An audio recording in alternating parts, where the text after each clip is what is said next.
болохгүй ажилд орохгүй тийм ямар нэг ажил ч юм уу ямар нэг юм яагаад өндөс тралалаа шимпанзины баг болохгүй тийм их зүйл хийх гэсэн зүгээр манайхан тийм зүгээр л цааш ирсэн арай тийм ихий сонин гайж зүйлүүд хамаа ормааргүй бодолтой байна.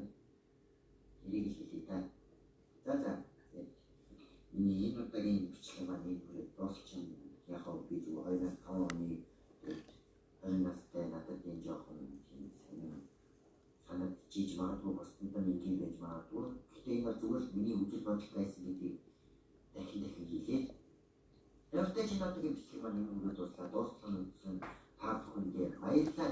Лайкадаараа subscribe хийгээд дараагийн subscribe хийгээд дарснаа дараагийн энэ мэдчлэг бүдөөний янз бүрийн бичлэг та бүхэн цагаар